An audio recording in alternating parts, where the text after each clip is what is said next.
काफ़ी इस वक्त मुल्क की बदल चुकी है। इमरान खान साहब जा चुके हैं और इस वक्त शहबाज शरीफ जो है उन्होंने अपना हल्फ उठा लिया।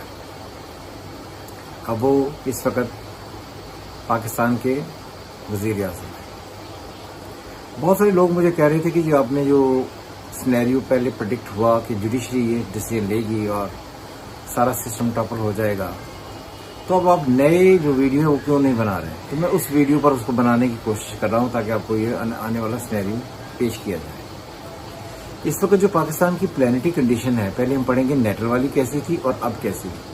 नेटल वाली में आपको पता है कि पाकिस्तान को जो जायजा है 14 अगस्त 1947 का, उसमें जो प्लानिटरी कंडीशन है उसमें सन, Venus, mercury, Saturn in Leo, Rahu in taurus, Ketu और जुपिटर इन स्कॉर्पियो, मून और मार्स जो है वो है कैंसर में। तो ये है प्लानिटरी कंडीशन तब की। और आज की क्या है, ये जो अभी आप ये चार्ट देख रहे हैं, इस चार्ट पे देखेंगे आपकी प्लानिटरी कंडीशन क्या है। तो आपकी प्लानिटरी कंडीशन जो है वो ये है कि sun in Taurus, Venus in Pisces, Mars in Pisces, Jupiter in Pisces, Rahu in Taurus और सैटर्न इन एक्वेरियस। ये प्लानिटरी कंडीशन है।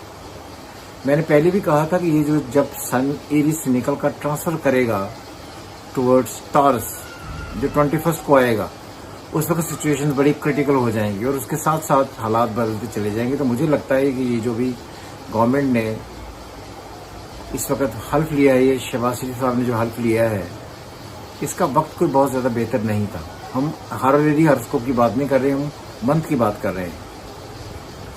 और इस वक्त आज है तकरीबन 13 तारीख, तो 7, 8, एक हफ्ते के बाद जो सिनेरियो क्रिएट होगा वो बहुत क्रिटिकल हो जाएगा। क्योंकि मुझे लगता है 8 दिन के बाद जब सन ट्रांसफर करके टॉरस में जाएगा और प्लानिटरी कंडीशन टॉरस का Lord Venus in Pisces exaltation में जुपिटर के साथ, और लेकिन जो नेटल में फंसा हुआ, तो इसका मतलब ये है कि जो प्लानिटरी कंडीशन पाकिस्तान की बनेगी इसमें काफ़ी सारी अप्स एंड डाउन्स आपको देखने में मिलेंगे।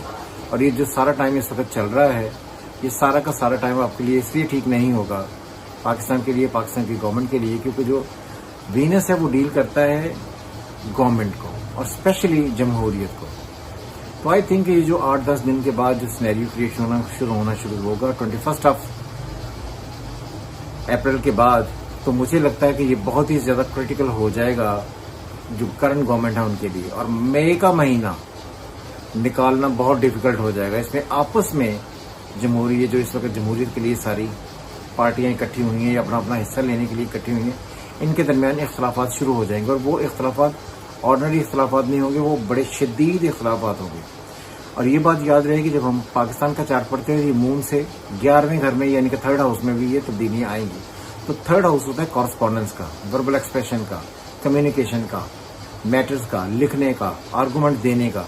तो आई थिंक जो 22 अप्रैल के बाद से दौर शुरू होगा, which is may to us, ये काफ़ी सारा क्रिटिकल हो जाएगा और इसमें हमें काफ़ी सारी प्रॉब्लम्स देखने को मिलेंगी, जो बयानात की सूरत में हो सकती हैं, एक दूसरे पर इल्ज़ामात हो सकते हैं। ये भी हो सकता है कि कोई एक दूसरे के ऊपर बात ही ना माने। तो इसलिए मुझे लगता है कि जो मई का महीना होगा, ये करंट गवर्नमेंट जो अब आई है उसके लिए बहुत शिद्दत से बड़ा क्रिटिकल होने वाला है। फिर ये है कि जब हम पाकिस्तान की मजमूई प्लानिटरी कंडीशन पढ़ते हैं, तो ये 22 अगस्त, मुझे लगता है कि ये जो मई, जून, जुलाई, अगस्त, ये 4-5 महीने होंगे, ये इस गवर्नमेंट के लिए बहुत भारी पड़ेंगे। और मैं ये भी समझता हूँ कि जो इस वक्त शहबाज शरीफ साहब ने आकर एक ख़ास टाइम पर गवर्नमेंट को पकड़ा है, या उन्हें जो टाइम मिला है इस ओहदे का, तो ये बहुत ज़्यादा टाइम ठीक नहीं है। इसमें काफ़ी सारी प्रॉब्लम्स उनके लिए होंगी और उनके लिए सियासत को चलाना और अपने साथ जो जुड़ी हुई पार्टियां हैं इनको चलाना काफ़ी डिफ़िकल्ट होगा। तो इसलिए मुझे लगता है कि इसी दौर में इस्लाहात भी होंगी, इलेक्शन की तरफ लोग बढ़ेंगे भी। और मैंने पहले भी कहा था कि 2022 जो है ये इलेक्शन का साल, हर हाल में इलेक्शन का साल होगा। कुछ लोगों ने ये भी कहा था कि 2023 में इलेक्शन होंगे, पर मुझे लगता है कि 2022 में होगा। और ये बात याद रहे कि अगस्त तक काफ़ी सारी चीज़ें जो अब बिल्कुल ठीक नज़र आ रही हैं, ये बदल चुकी होंगी। तो इसलिए मुझे ये जो टाइम लग रहा है कि जो टाइम अभी शुरू हो रहा है, ये कोई ऐसा टाइम नहीं है जिसको लेकर हम बहुत ज़्यादा आसानियाँ देखें।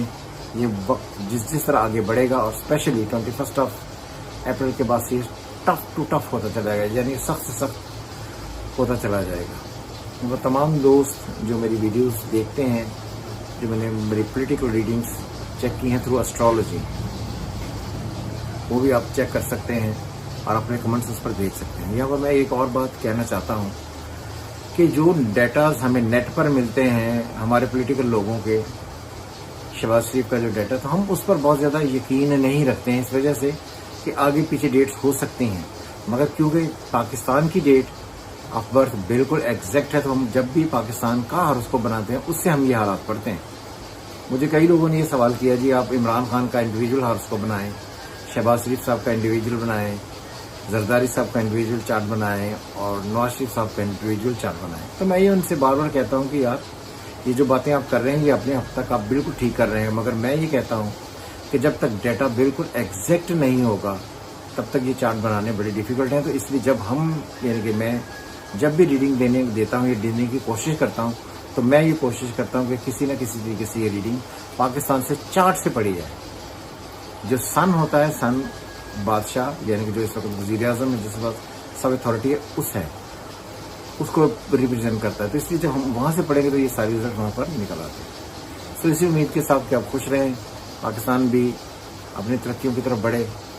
हम सब की ज़िंदगी पाकिस्तान से जुड़ी हुई है, अगर पाकिस्तान ठीक है तो हम ठीक है। हमेशा की तरह खुदा हाफ़िज़। पाकिस्तान जिंदाबाद।